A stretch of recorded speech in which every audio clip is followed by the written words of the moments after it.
उसके अलावा I think parents को बच्चों के साथ एक डिस्कशन करना चाहिए कि उनकी स्ट्रेंथ कहाँ पे और उनकी वीकनेस कहाँ पे है। एक प्रेशर डेफिनेटली क्रिएट होता है बच्चों के ऊपर। ये समय ऐसा है जहाँ पे बच्चे को हमें मोटिवेट करना चाहिए। प्रेशर देने की वजह बच्चा जो नॉर्मली जो अपनी एग्ज़ाम स्कूल में दे रहे उस हिसाब से वही मेंटालिटी से अगर बोर्ड एग्ज़ाम देंगे बच्चे तो काफ़ी रिजल्ट में फ़र्क पड़ता है। हेलो नमस्ते, आप देख रहे हैं यूटीसी न्यूज। मैं हूं प्राची। बोर्ड परीक्षा की तारीख जैसी आसपास आ रही है, उसी के साथ स्टूडेंट और पेरेंट्स की चिंता भी बढ़ रही है। आज हम उसी विषय पे चर्चा करेंगे कि स्टूडेंट और पेरेंट्स के मन में क्या चल रहा है।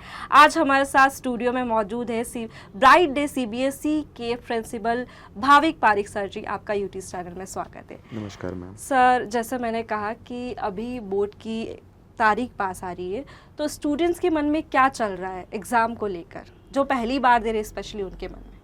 कक्षा 10वीं के जो बच्चे पहली बार एग्ज़ाम्स दे रहे हैं, नॉर्मली तो उन्होंने स्कूल के इंटरनल एग्ज़ाम्स और कई स्कूलों में प्री बोर्ड्स भी अब शुरू हो जाएंगे, पर डेफिनेटली जब बोर्ड की परीक्षाएं होती है तो एक्सटर्नल सेंटर स्कूल के बाहर उनका सेंटर होता है और पहली बार दे रहे हैं। और जब कक्षा 10वीं में बच्चे आते हैं तो पहले से पेरेंट्स अब 10th स्टैंडर्ड है, बोर्ड है, तो एक साइकोलॉजिकली एक चीज़ उनके दिमाग में चल रही होती है। तो मैं बच्चों को यही एडवाइस करूँगा कि जैसे आप अपने प्री बोर्ड्स दे रहे हो, जैसे आप प्री बोर्ड्स की तैयारी ऐसे करो कि जैसे आपको बोर्ड एग्ज़ाम देने जाना है, वही 3 घंटे बैठ के आपको अपना पेपर कंप्लीट करना है। डेफिनेटली एक नया सेंटर होता है, पर उस सेंटर पे आपके खुद के स्कूल के बच्चे भी तो होते हैं, तो वो एक फियर के माहौल से उनको निकलना चाहिए और एज इफ़ अपने स्कूल में एग्ज़ाम्स दे रहे हो वैसे ही उनको बोर्ड के सेंटर पे जाके एग्ज़ाम्स देनी पड़ेगी, तो काफ़ी फ़र्क पड़ता है उसके ऊपर। राइट सर, जैसे कि जैसे हमारे समाज में बोर्ड एग्ज़ाम को लेके इतना प्रेशर क्यों बनाते हैं? स्टार्टिंग से ही देखा जा रहा है कि बोर्ड एग्ज़ाम को लेके एक प्रेशर होता है कि ये क्लियर करना है, उसको लेके एक बच्चों में भी देखा जाता है। एक प्रेशर डेफिनेटली क्रिएट होता है बच्चों के ऊपर। 12th को कम होता है क्योंकि ऑलरेडी वो एक बार 10th का बोर्ड एग्ज़ाम दे के आते हैं। 10th के बच्चों के ऊपर एक प्रेशर रहता है, ये है क्योंकि 10th के बाद ग्रेड 11th और 12th जो होता है तो वो अपनी एक स्ट्रीम भी डिसाइड करते हैं, वेदर साइंस, कॉमर्स या आर्ट्स, जिसको हम ह्यूमैनिटीज़ सीबीएसई में कहते हैं, वो एक होता है। और दूसरा ये भी होता है कि 10th के परसेंटेज के ऊपर वो लोग डिसाइड करते हैं कि साइंस स्ट्रीम में जाना है तो मैथ्स ग्रुप लेना है या बायोलॉजी ग्रुप लेना है, तो डेफिनेटली वो एक प्रेशर रहता है। तो मैं पेरेंट्स को ये एडवाइस करूँगा कि रादर देन प्रेशर देने की वजह बच्चा जो नॉर्मली जो अपनी एग्ज़ाम स्कूल में दे रहे उस हिसाब से वही मेंटालिटी से अगर बोर्ड एग्ज़ाम देंगे बच्चे तो काफ़ी रिजल्ट में फ़र्क पड़ता है। अदरवाइज़ कोई भी चीज़ हम फियर की वजह से या नर्वसनेस या प्रेशर की वजह से करते तो उसका इम्पैक्ट हमारे परफॉर्मेंस के ऊपर आता है। तो मैं सभी बच्चे और पेरेंट्स को यही कहूँगा अभी कि फ़िलहाल आप अपनी प्रिलिमिनरी एग्ज़ाम्स या प्री बोर्ड जो भी बोलते हो स्कूलों में, उसके ऊपर ज़्यादा फोकस करें और उसको एज इफ़ एक प्रिपरेटरी एग्ज़ाम आप दे रहे हो बोर्ड के पहले वैसे ही उसी अंदाज में दीजिए कि 3 घंटे का पेपर है तो आपका ढाई पौने 3 घंटे में ख़त्म हो, फिर उसको रिवाइज़ करें, क्योंकि जो रिज़ल्ट्स आपका प्रीलिम का होता है वही रिफ्लेक्ट नॉर्मली बोर्ड्स के ऊपर, वही सिमिलर आपका रिज़ल्ट्स आते हैं। तो आई थिंक ये exam seriously they without any pressure और टेंशन, क्योंकि वो एग्ज़ाम्स आपके खुद के विद्यालय में देनी है। राइट। स्टूडेंट्स के साथ पेरेंट्स को भी प्रेशर होता है कि बच्चा तो स्टूडेंट तो प्रेशर ले रहे, साथ ही पेरेंट्स भी प्रेशर लेने लगते हैं। आई थिंक जो हमारे पेरेंट्स है वो काफ़ी मेच्योर्ड है एज वाइज। ये समय ऐसा है जहाँ पे बच्चे को हमें मोटिवेट करना चाहिए, इंस्पायर करना चाहिए, और ऐसी कोई नेगेटिव बात नहीं, क्योंकि अभी फ़िलहाल बच्चे की सेहत बहुत ज़रूरी है। बच्चा अगर ई व्हीकल लेके ड्राइव करके स्कूल आ रहा है तो वो सेफली चलाए, क्योंकि अगर टेंशन में प्रेशर में चलाएगा तो इंजरी हो सकती है, जो हमें टालनी है बिफोर एग्ज़ाम्स। और सही ढंग का फूड खुराक ले बच्चा, बाहर की चीज़ें कम खाए, क्योंकि आजकल इन्फेक्शंस भी काफ़ी हो जाते हैं। और मान लो कि कोई फूड पॉइजनिंग हो जाए या कोई इंजरी हो जाए खेलते हुए 1 हफ्ते पहले बोर्ड के, तो उसका डेफिनेटली इम्पैक्ट फर्स्ट एग्ज़ाम पे आता है। And you know if we start well we can end well. तो मैं नहीं चाहता हूँ कि ऐसी कोई परिस्थिति उत्पन्न हो बच्चों की एग्ज़ाम से पहले, और बच्चे को सपोर्ट करना चाहिए, चाहे वो 10th का बच्चा हो या 12th का बच्चा हो। Parents should act very friendly और एक ऐसा एटमॉस्फेयर घर के अंदर क्रिएट हो तो बच्चा अपनी प्रिपरेशन अच्छे तरीके से कर सके, अच्छी नींद ले, सही टाइम पे खाना खा ले, वो बहुत ज़रूरी है।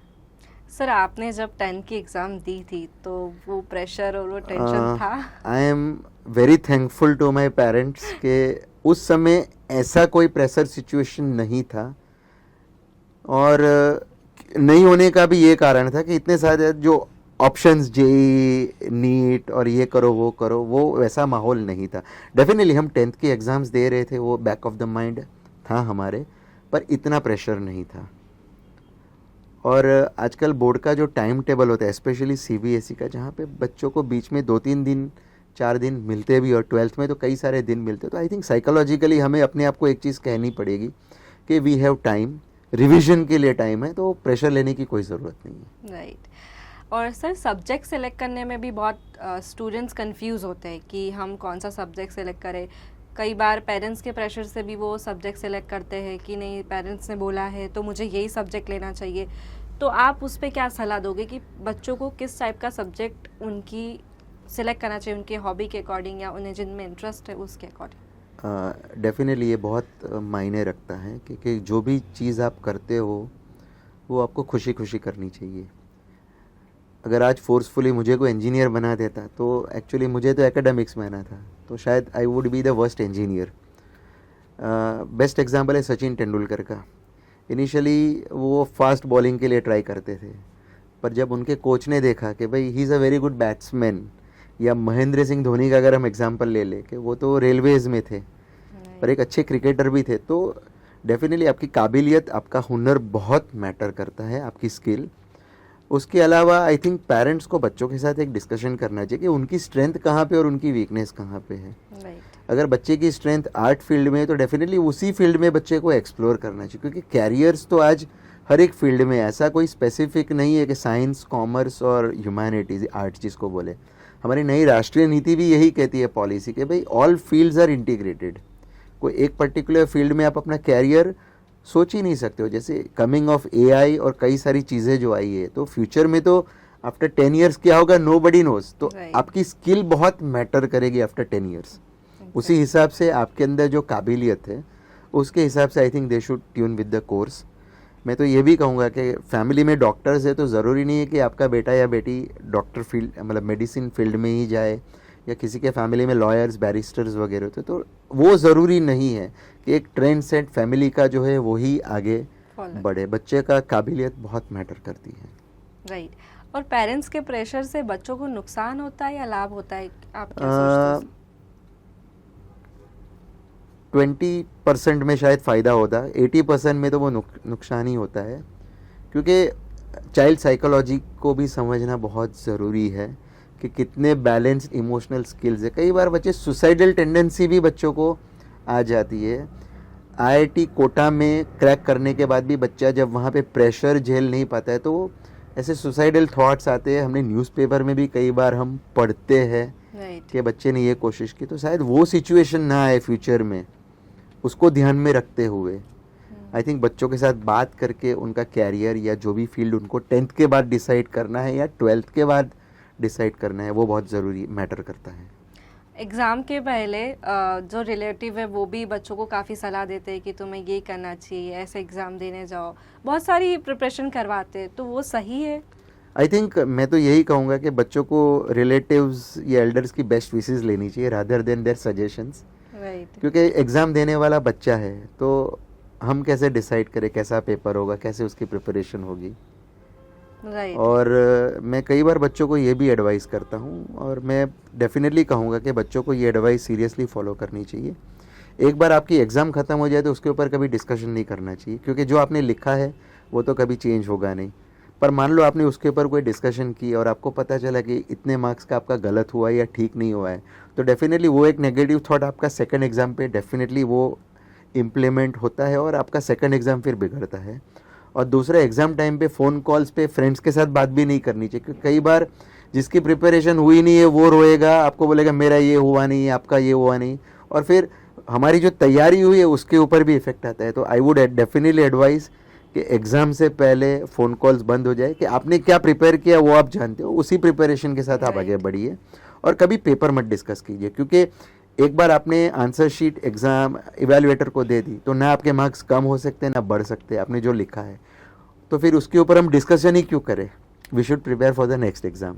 राइट। अगर ये बच्चा करेगा तो डेफिनेटली बहुत इम्प्रूवमेंट होता है। अधिकतर बच्चे एग्जामिनेशन हॉल के बाद पेरेंट्स और दूसरे कंपैरिजन में लगे रहते हैं कि कैसा गया, इसमें आपने क्या लिखा। आई थिंक वो हम डिस्कस न करें और जब फाइनल जब हमारा रिजल्ट आए उसी समय इवेल्युएट करें तो वो बेटर रहेगा। राइट।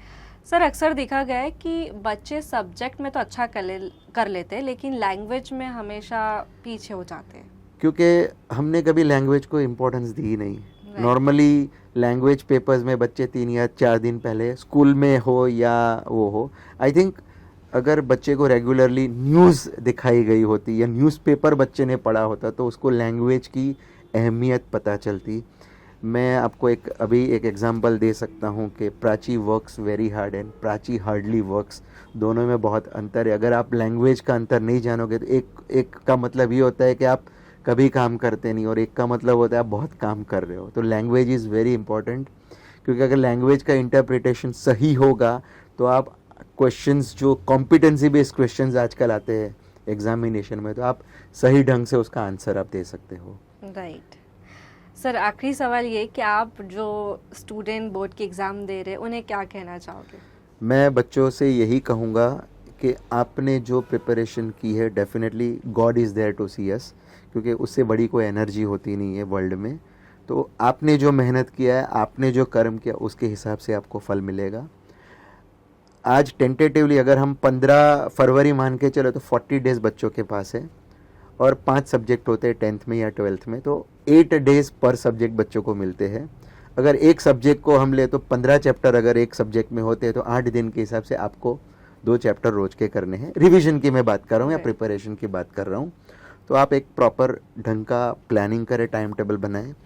ऐसा भी होगा कि कई सब्जेक्ट में आपकी प्रिपरेशन ठीक से नहीं हुई है, मान लो 80-85% हुई है, तो कई बार वो 20% प्रिपरेशन के लिए हम ज़्यादा वक्त निकाल देते हैं। तो आई वुड एडवाइस कि 80% में आप रिवीजन करो और बाकी का जो 20% रह गया उसके 3-4 साल के क्वेश्चन पेपर्स आप सॉल्व कर लो, तो उसमें से कई क्वेश्चंस का आपका रिपीटेशन मिलेगा, तो आपका वक्त भी बचेगा। क्योंकि health is important, revision is important और थोड़ी प्रैक्टिस की भी बहुत ज़रूरत है। तो आपको एक स्ट्रैटेजी बनानी पड़ेगी फॉर स्कोरिंग बेटर और शॉर्टकट से दूर रहना पड़ेगा कि आजकल सोशल मीडिया पे भी गलत प्लेटफॉर्म पे क्वेश्चन पेपर्स वो सरासर गलत होता है, कहीं पे पेपर ऐसा लीक होता नहीं। तो हमें उन एजेंसी से उन न्यूज़ से दूर रहना पड़ेगा और आपको खुद को अपनी एक स्ट्रेटजी बनानी पड़ेगी। और आप कोचिंग ले रहे हो या आपके स्कूल टीचर्स है, वहाँ से आपको करेक्ट एडवाइस लेनी है जहाँ पे आपके ड्रॉबैक्स है, शॉर्टकमिंग्स है।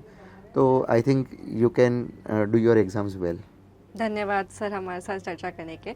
तो ये थे पारिक सर जिन्होंने हमें बताया कि आप कैसे अपने बोर्ड्स को क्लियर कर सकते हो और बिना किसी प्रेशर के साथ स्टूडेंट्स के मन में, पेरेंट्स के मन में जो भी डाउट होते, आई होप ये वीडियो देख के आपके क्लियर हो गए। अगर आपको और भी कोई डाउट हो तो आप हमें कमेंट्स में पूछ सकते हो। धन्यवाद।